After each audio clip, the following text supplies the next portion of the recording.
I'm a salesman, yes, but before I read this book, I never really liked negotiation. To me, it always felt like I was being disrespectful. And honestly, I've always been kind of nervous about the confrontation vibe it always seems to bring. I guess we are all kind of scared of conflict. But in sales and in business, we pretty much always have to negotiate. And for me, it has been so uncomfortable. And then I started reading Never Split the Difference by Chriss Voss. Chriss Voss is an ex-FBI agent and was the head of the negotiation team. So when a bank robber would hold 10 people hostage, he was the one speaking with the robber to save all 10 people's life. Like he says, how are you supposed to split the difference with some bad guy who got 4 hostages and asked for a jet to Cuba and $1 million? You don't say, alright, give me 2 hostages, we'll get you an helicopter to New Jersey and you'll take a Uber from there, right? So one would hope that this ex-FBI agent would be an astonishing negotiator, right? Since retiring from the FBI, he's been teaching negotiation to business teams and entrepreneurs. And he wrote a book, this book. So I decided to give this book a try and learn how to negotiate like an FBI agent. And when I started negotiating like an FBI agent, that's when shit got crazy. So I'm working for a company that only does monthly subscriptions. And when people are calling because they want to cancel their subscription, that's where I jump in.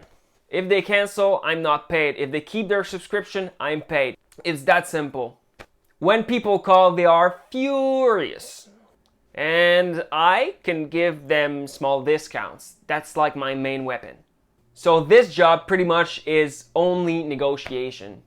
And for the first months, I negotiated like any experienced salesman would. And I had great results. But when I started reading this book, I got to a whole new level. Some people who are mad ended up thanking me with such vibrant emotions, almost crying. Some people were inviting me for drinks over the phone. And what I did, what FBI agents are doing, is quite simple. They are using tools to connect with people and create trust. Then to help people come to the conclusion they want them to come to by themselves. So here's some example of tools you get from this book. Mirroring. It's a natural phenomenon that occurs when people are connecting. They start imitating one another without noticing it. It's unconscious, but it can be done consciously. And I swear to God, when you do it consciously, no one notices. When you mirror people, they love it. So how do you do that? Well, for example, you can start by copying elements and details of people's intonation, accent, gestures. And if you don't totally get what mirroring is, just observe 2 people, a couple, or 2 close friends. See how it's naturally done. Both hands on their hips. You just naturally do the same. That will make people like you more, I promise. Because you're like them, and people like people that are like them. That's just how we work. But when it comes to negotiation, you mirror with words. So you repeat 2 to 4 key words in a form of a question. So if they say, since COVID-19, I'm selling way less, I can't cut my prices. So if you want to mirror, one thing you could say is something like, you're selling way less, which will make them feel listened to and care about. And you absolutely want that in negotiation. Perfect to avoid conflict. People will see that you care about their opinion and that you take it into consideration when negotiating. People crave that. You can also use it to disagree without being disagreeable. Selling way less, plus by mirroring you'll always get information that you'll be able to use later on. Labeling is Certainly one of the most powerful, if not the most powerful, tool you can use to deal with conflict. Example, the price still goes up every month. I already told you that, so I want to cancel my subscription now. Seems like you don't feel respected. It looks like you feel unheard. It's mind-boggling how stating the obvious like that can have a huge impact. It seems weird, but I promise it works on people like magic.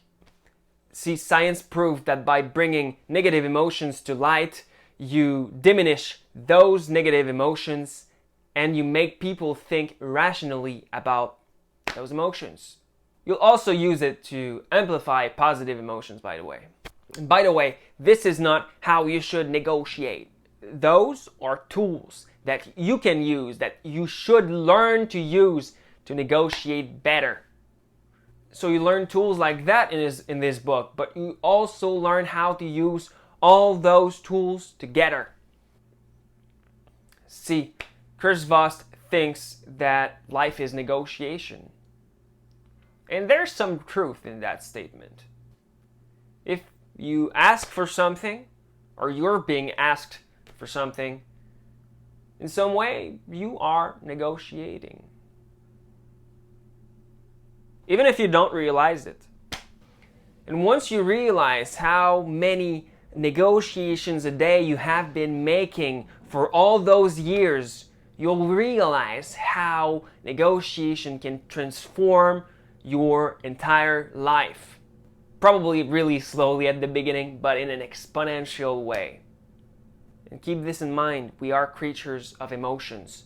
So negotiations is first and foremost emotional intelligence and communication. The results this book has had on my professional life and on my relationships is blowing my mind. And you know what? I'm just halfway through the book. I'll make a complete review once I'm done with it. But with what I've read so far, this book is worth every second I spent reading. If you've read it, tell me what you thought of it.